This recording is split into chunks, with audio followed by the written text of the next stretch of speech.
పరిచినందుకు వందనాలు. మీరు తీసుకొని వచ్చిన నీ ప్రజలను బట్టి వందనాలు. ఇంకా రావాల్సిన వారిని మీరే సకాలంలో నడిపించండి.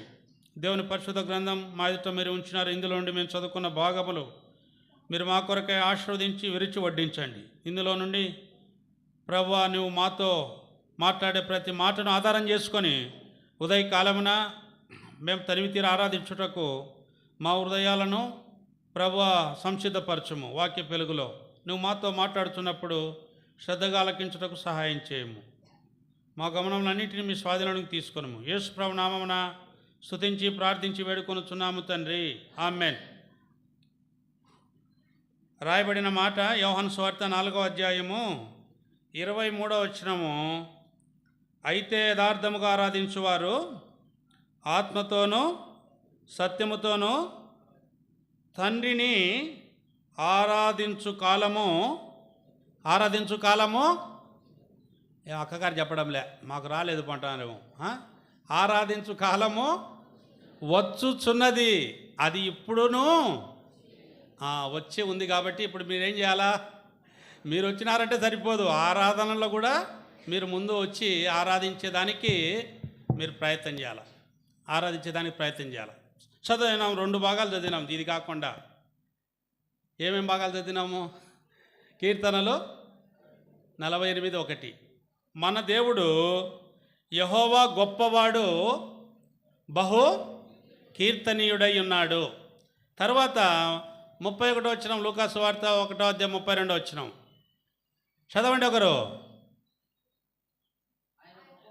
ఆయన గొప్పవాడై సర్వోన్నతుని కుమారుడు అనబడును. ఆయన గొప్పవాడై. ఎవరు ఆయన అంటే? ఎవరండి ఆయన అంటే? ఎవరోలే, మాకేం తెలుసు. మీకేమైనా తెలిసిండి చెప్పండి, వింటామంటారా? ఆయన అంటే ప్రభు అయినటువంటి యేసుక్రీస్తు. ఆయన గొప్పవాడై సర్వోన్నతుని కుమారుడు అనబడును. మన దేవుడు గొప్పవాడు, బహు కీర్తనీయుడై ఉన్నాడు. గనుక ఆయనను ఏం చేయాలా? గనుక ఆయనను ఆత్మతోనూ సత్యముతోనూ ఆరాధించాల.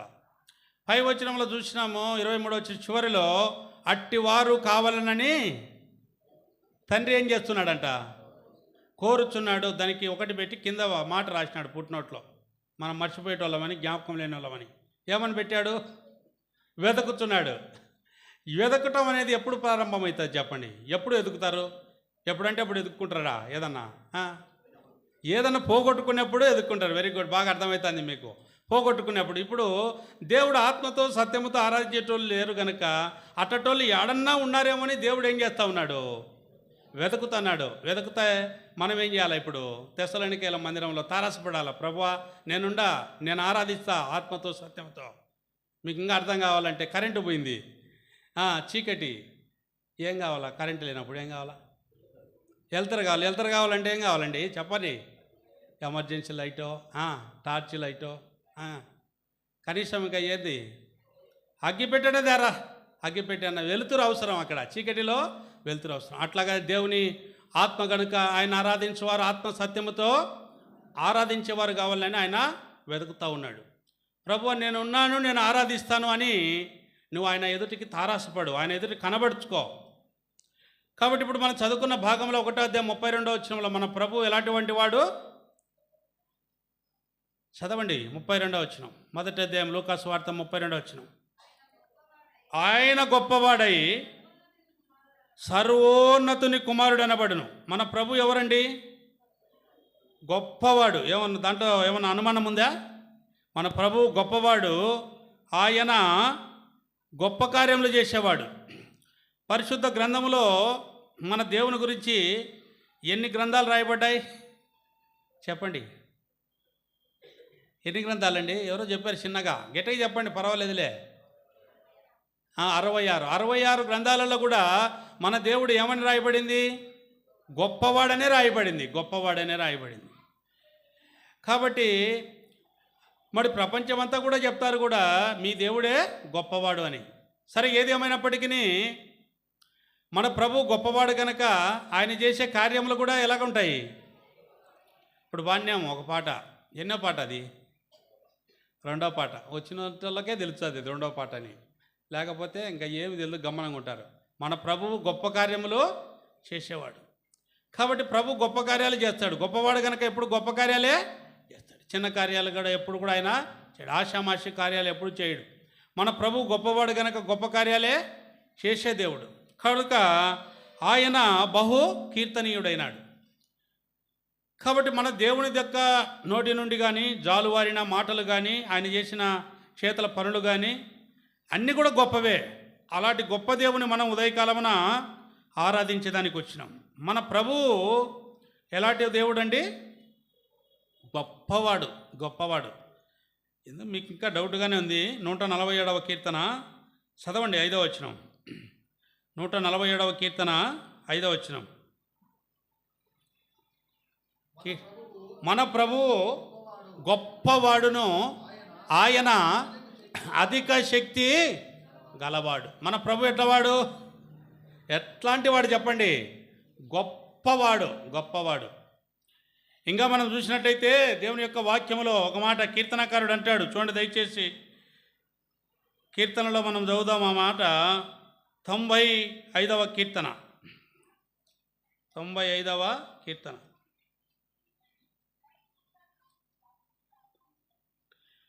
క్షమించండి, 96వ కీర్తన 4వ వచనం.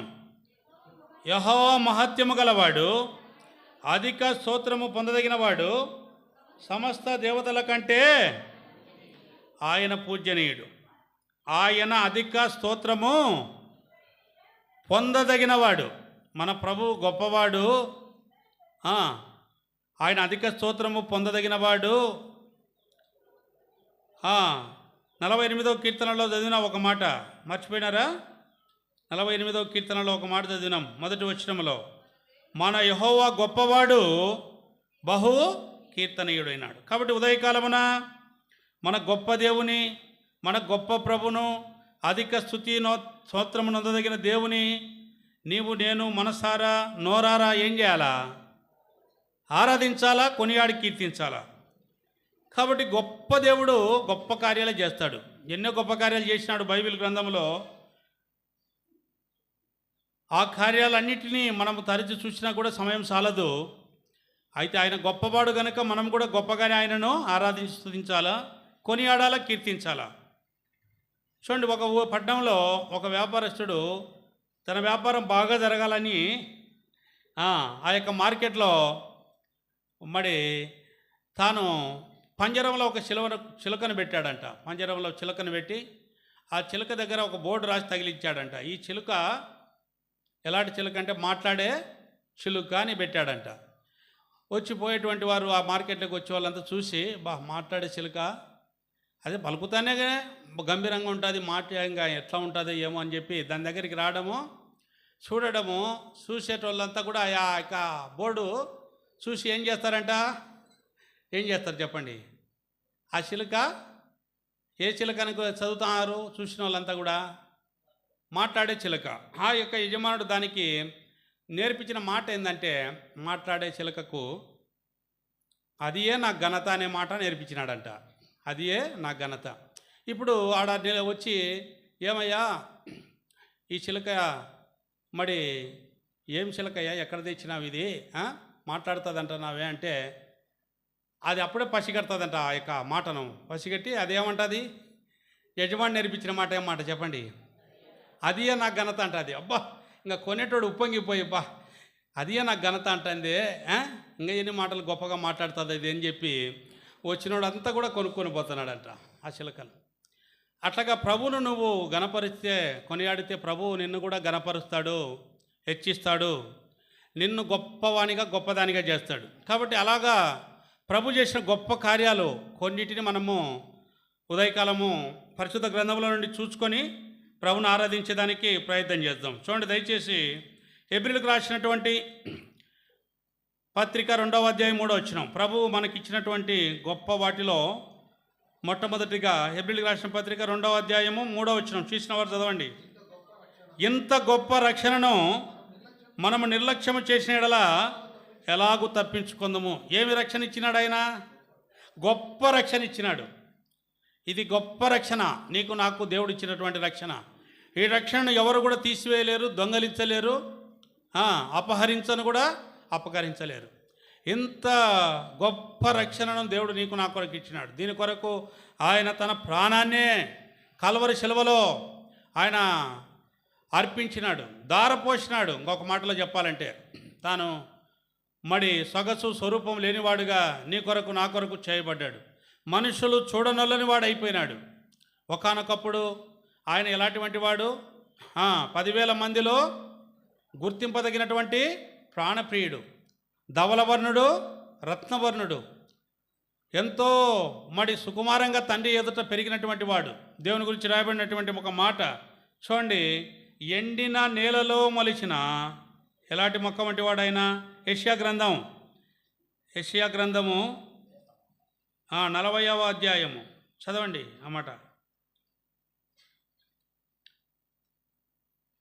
ఎండిన నేలలో మొలిచిన లేత మొక్క వంటి వాడు. 53వ అధ్యాయం యెషయా గ్రంథం 2వ వచనం. లేత మొక్క వలెను భూమిలో మొక్కవలెను, మొలిచిన మొక్కవలెను అతడు ఆయన ఎదుట పెరిగాడు. చూడండి, ఎండిన నేలలో మొలిచిన లేత మొక్క. లేత మొక్క ఎలాగుంటుంది? ఎంతో ఫ్రెష్గా ఉంటుంది, ఎంతో ఆహ్లాదకరంగా ఉంటుంది, ఎంతో సున్నితంగా ఉంటుంది. అలాగా ఆయన తండ్రి అయిన దేవుని ఎదుట ప్రభుని యేసుక్రీస్తు వారు నీ కొరకు నా కొరకు పెంచబడినాడు. అయితే ఆయన తండ్రి కుడిపార్శ్వన ఉండేటువంటి భాగ్యాన్ని కూడా విడిచిపెట్టకూడని భాగ్యాన్ని అని రాయబడింది ఫిలిప్పీయులకు రాసిన పత్రిక 2వ అధ్యాయం. ఆ భాగ్యాన్ని కూడా నీ కొరకు నా కొరకు విడిచిపెట్టి ఆయన మానవ రూపంలో ఈ లోకానికి వచ్చి ఆయన జన్మను మరి జన్మించి శరీరరూపకంగా మానవాళి కొరకు బహు శ్రమలు పొంది కల్వరి శిలువ మీద మేకులతో ముళ్ళ కిరీటంను ధరించి ఆయన ప్రక్కన బల్లెపోటు పడిపించుకొని అతి దారుణమైనటువంటి శిలువ మరణాన్ని పొందినాడు. రాయబడిన మాట గలతీయులకు రాసిన పత్రికలో రాయబడింది 4వ అధ్యాయంలో, శిలువ మీద వేలాడబడిన ప్రతి వాడును శాపగ్రస్తుడు. అలాంటి శాపగ్రస్తమైన అతి నీచమైన భయంకరమైన అసహ్యమైన శిలువ మరణాన్ని మరణించినాడు. కారణం ఏంటంటే నీ కొరకు నా కొరకు విలువైనటువంటి గొప్ప రక్షణను ఇచ్చేదానికి. ఇంత గొప్ప రక్షణను నిర్లక్ష్యము చేసిన ఎడల ఎలాగో తప్పించుకుంటావు. ఈ యొక్క ఉదయకాల సమయంలో ఇంకా దేవుని రక్షణను తృణీకరించే వాడవుగా దానవుగా నీవు ఉన్నట్లయితే దేవుడు ఇంకా కూడా నేను ప్రేమిస్తూ ఉన్నాడు. ఇంకా నేను పిలుస్తున్నాడు. నీ కొరకే నేను పడరాని పాటలు పడినా, నీ కొరకే నేను స్వరూపాన్ని కోల్పోయినా, నీ కొరకే నేను మౌనం వహించిన, నీ కొరకై నేను ఉమ్మి వేయించుకున్నా, నీ కొరకై నేను పడరాని పాటలు పడినా కల్వరి శిలువలో. ఇప్పుడైనా నా రక్షణను నా యుద్ధ నుండి నీ యొద్దకు వచ్చేదానికి సిద్ధంగా ఉంది. కడికి 59వ అధ్యాయంలో అంటాడు, మొదటి వచనంలో యెషయా గ్రంథంలో, రక్షింపనేరక ఎండినట్లు నా హస్తములు కురచ కాలేదు అంటాడు. కాబట్టి దేవుడు రక్షించాలని తన చేతులు చాచుకొని ఆయన పిలుస్తుంటుండగా, ఆహ్వానిస్తుంటుండగా ఈ గొప్ప రక్షణను నీవు లక్ష్యం ఉంచి ప్రభును రక్షకునికి అంగీకరించు. ఈ గొప్ప రక్షణను పొందిన నీవు ప్రభును గణపరిచి ఆరాధించి పూజించు. అందుకోసమే ఉదయకాలము దేవుని సన్నిధానానికి దేవుడు నిన్ను నడిపించినాడు. ఈ రక్షణను నీకు సొంతం చేయాలని ఆయన కోరుకుంటున్నాడు. 80వ అధ్యాయం కీర్తనకారుడు అంటాడు, చూడండి ఒక మాట, 80వ కీర్తన 19వ వచనం తీసిన వారు చదవండి త్వరితగతన. దేవా రప్పించుము, మేము రక్షణ నందునట్లు మీ ముఖ కాంతిని మా మీద ఏం చేయాలా? ప్రకాశింపజేయాలి. ప్రకాశింపజేస్తే మనం ఏమి నొందుతామండి? చెరలో ఉన్న మనము రక్షణ నొందుతాం. కాబట్టి దేవుడు నీకు నాకు రక్షణ అనుగ్రహించడానికి ఆయన సంసిద్ధుడుగా ఉన్నాడు. ఈ రక్షణను నువ్వు సొంతం చేసుకోవాలంటే కీర్తన 12వ అధ్యాయం 5వ వచనం ఒక మాట చూడండి. కీర్తన 12:5 చదవండి.